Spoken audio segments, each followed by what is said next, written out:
Hello, and welcome to another installment of Trade Made Simple. My name is Chris Weekley, and I'm a Senior Specialist of Product Management here at Integration Point. In my role, I work with our team of product managers on Integration Point's Global Trade Management suite of products, including the Free Trade Agreement Management product.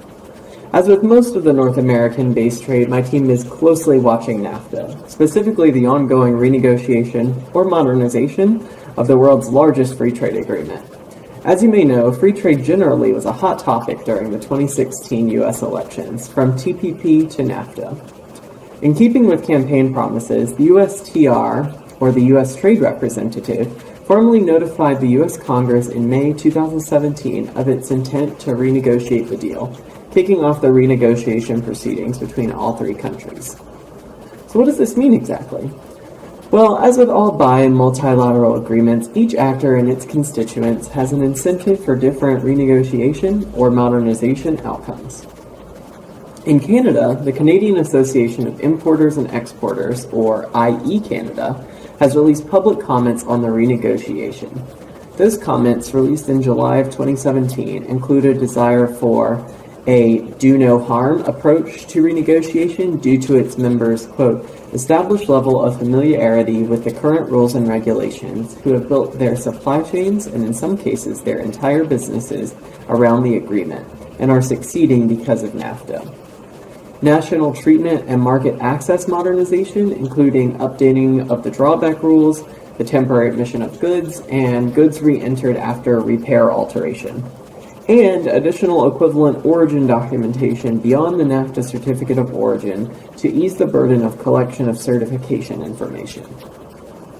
You can find more detailed information about IE Canada's members' NAFTA modernization priorities at IE Canada's website, www.iecanada.com, in a news release dated July 18, 2017. A day before IE Canada released its members' priorities, the USTR released its formal summary of objectives for the NAFTA renegotiation.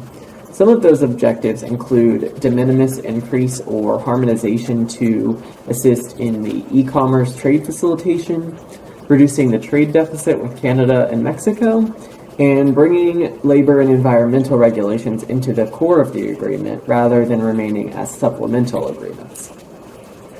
In pursuit of the trade deficit reduction goal, U.S. negotiators have expressed a desire to raise the regional value content requirement for automotive manufacturing from the current 62.5% to 80%, as well as adding a sunset provision that would automatically allow the agreement to expire after 5 years if the administration does not believe benefits are accruing to the U.S. as expected and does not reauthorize the agreement. CNBC and Business Insider have both reported that Canadian and Mexican negotiators are indicating these are non-starters for them. You can find a more detailed look at the summary of objectives on the USTR's website at https://ustr.gov in the press releases section at the bottom of the page. The press release is dated July 17, 2017. Similarly to the U.S., the Mexican Secretary of the Economy released a summary of 4 broad-based objectives for Mexican negotiators, including strengthening North American competitiveness through, quote, mechanisms of regional cooperation that promote the design and implementation of programs of development of labor competencies and new educational models to facilitate the adaptation of workers to the new requirements of the labor market. A move towards inclusive and responsible regional trade by promoting an even floor so that more entrepreneurs and more small and medium enterprises are competitively incorporated into international trade, and to include labor, environmental, and gender provisions. To seize the opportunities of the 21st century economy through, quote, facilitating trade and services, fostering greater integration of telecommunications infrastructure, and strengthening the regional framework for intellectual property protection. And finally, promote the certainty of trade and investment in North America. You can find more detail about these objectives at the Mexican Economy Secretary's website at https://www.gob.mx/SE ARTICULOS under the blog posts section. The blog post was published August 8, 2017. Note that the resource is in Spanish. As NAFTA-based traders, you may be most interested in how this impacts you and your business. Since the inception of NAFTA 23 years ago, North American supply chains have become more tightly integrated than any in the world. As such, many NAFTA-based traders in all three countries rely heavily on reduced or duty-free treatment and free flow of goods across North American borders.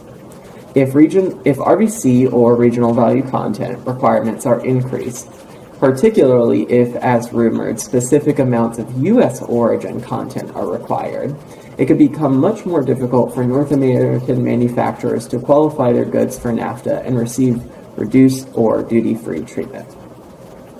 After the fourth round of talks concluded recently in Washington, D.C., it has widely been reported that the negotiations will continue well into 2018.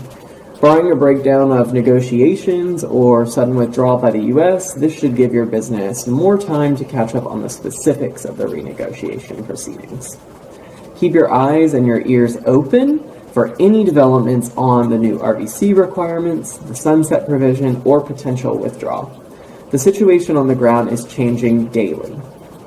If you're a Canadian or Mexican trader who utilizes NAFTA, you may want to begin looking into other agreements such as CETA or EU-Mexico as a backup plan if the negotiations fail and the agreement is terminated.